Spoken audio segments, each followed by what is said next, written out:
Hey y'all, I'm Hope. Welcome back to my channel, and welcome to my January TBR, which I still can't believe it's like January already, but like, here we are. So anyway, these are all the books that I'm hoping to read in January. I've tried to make this not super ambitious because I'm going to be starting hopefully my last semester of my master's program. So I don't want to have like too much going on, but there's a couple of things on here I know are going to be a little bit ambitious. But I think let's just dive in. And the first thing that I'm hoping to read is an arc. I have an arc for The Tainted Cup by Robert Jackson Bennett, which I'm very excited about. This is the first arc I ever got like pre-approved for, and it just sounded so fun. So I'm really excited to get to this one. This is a like Sherlock and Watson-esque mystery set in a fantasy world where this guy dies after a tree abruptly bursts out of his body, and then the detective investigating it is this woman who's like really eccentric, and she never leaves her home, and she wears a blindfold all the time, and she solves mysteries from a distance. And the whole thing is, I believe, told through the perspective of her new assistant, who is the kind of like Watson-like character.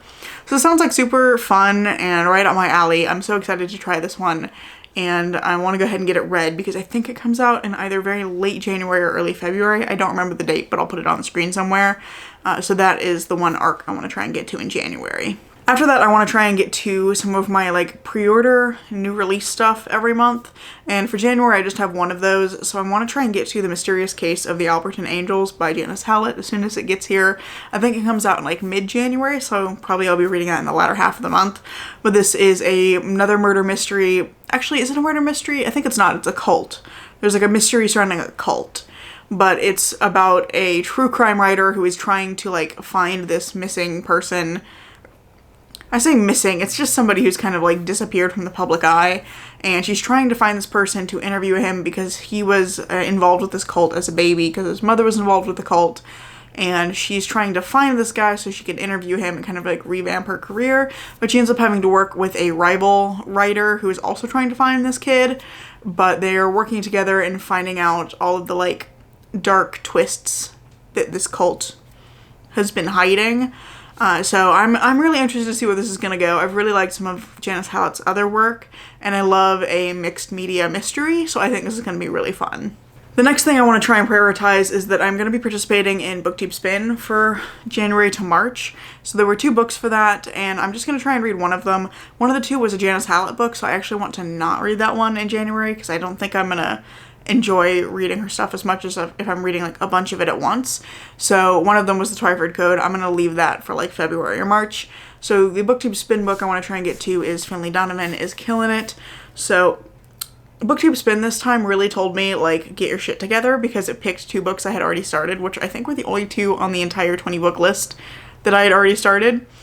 So this was a mystery I started actually about a year ago in January of 2022, and I read like 100 pages. I'm on page 120, and I was really enjoying it, and I don't really remember why I put it down, but I want to get back to this and finish it, and I also want to like actually succeed at BookTube Spin for once, so I'm gonna, I think, prioritize this one and leave the Twyford Code for either February or March. The other thing I want to try and prioritize is I have a couple of lists and challenges I'm trying to do this year. So I will link my priority TBR and my self-destructing books somewhere, either up in the corner or in the description down below, so you can check those out. But I want to try and pick like 1 book per month off those lists to read. So for my priority TBR, I want to try and get to Written in Bone by Sue Black, which is a nonfiction book written by a forensic anthropologist. And it's a tour of the human skeleton through various anecdotes of things that she experienced as a forensic anthropologist during her career. I just think it sounds fascinating. I really like forensic anthropology. I think it's really interesting, and I'm very excited to kind of see what this is like because I've heard good things about her writing. I think I've heard that she's kind of funny, and it's like there's like a balance to the kind of darkness of the stories that she's telling with kind of her humor. So I think it's going to be really interesting, and I'm very excited to try this one. She has another book too that if I like this one, I might go back and read that. This is, I think, her 2nd book, but she also has one called All That Remains, and I'm interested in picking that one up as well. But I think this is where I want to start because this is just, I think, an interesting concept and an interesting like framework since it's going from like the skull to the toes in the human body and talking about like each bone and how there's like anecdotes associated with each one. So I think that's really cool, and I'm wanting to read more nonfiction in 2024, so I think this is going to be a really good one to start with. For my self-destructing books list, this is kind of where the ambitiousness comes in. But my best friend and I are going to be buddy reading The Priory of the Orange Tree in January. This is one we both tried to read before. I have cat hair up my nose. Oh my god. Pumpkin came in earlier and was like sitting on my chest, and I keep getting like tickled by cat hair. Anyway, my friend and I are going to be buddy reading this one because we both have tried to read this before and not made it very far in. We were both kind of bored, but we think it'll be maybe a more interesting experience if we're reading it together and talking about it. So that's what we're going to try and do, and we're separating this into just the parts. I think there's 6 parts to the book. So we're going to read part 1 and then kind of check in and see where we're at. And if we're not enjoying it at that point, we're going to stop reading it. But if we are enjoying it enough at that point, we will continue on. So we're going to try and read it like one part a week.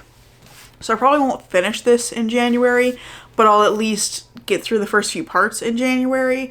And yeah, I'm interested to try reading it this way just because I did struggle the last time.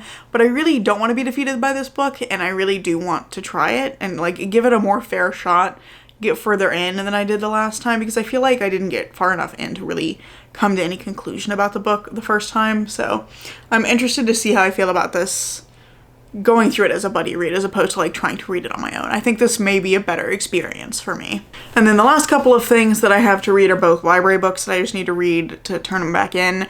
The first of the 2 that I'm going to read, and probably basically the first thing I'm going to be reading this year, will be The Housemaid by Frida McFadden, because this is due on January 4th, so like I need to finish it so I can turn it back in. But this one is, I think, like a mystery about a woman who's a maid, and she is like discovering the mysteries or discovering the secrets of the couple that she's working for, but also she herself has some sort of like dark secret that she's trying to keep hidden. And I think it's supposed to be a little bit thrillery. I think it sounds like it'll be fun, and I know a lot of people have enjoyed this one, so I'm curious to see how I feel about it, just because I don't really know much more about it beyond that, and I'm not really sure entirely what to expect. And then the last one is A History of Fear by Luc Dumas, which is a like serial killer story. I've heard really good things about this one, and I know Jan Agaton in particular loved this one, so I'm very excited to read this. I think it sounds like it's going to be exactly up my alley. I love a good serial killer story, and I cannot wait to get to this one. Although this one I may put off a little bit later in the month just because I think I can renew this one and I can't renew the other one, so I want to read that one first. But I am so excited to get to this one because I think it sounds so cool. So those are all the books I'm hoping to read in January. It's a fairly short list just because I'm trying not to overwhelm myself while school is happening. But yeah, that's, I think, going to be plenty to keep me busy throughout January. There's a few other things I might try to fit in if I finish those, but I'm pretty happy with this list and I'm feeling good about my reading going into the month. So I think it's doable. I think it's a lot, but it's doable. That being said, I think that's pretty much all I have for you today. I really hope you've enjoyed this video, and if you have, I hope you'll consider giving it a like, maybe even subscribing to see what comes next. I'm currently posting every Tuesday and Saturday, and I hope to see you in the next video. Bye.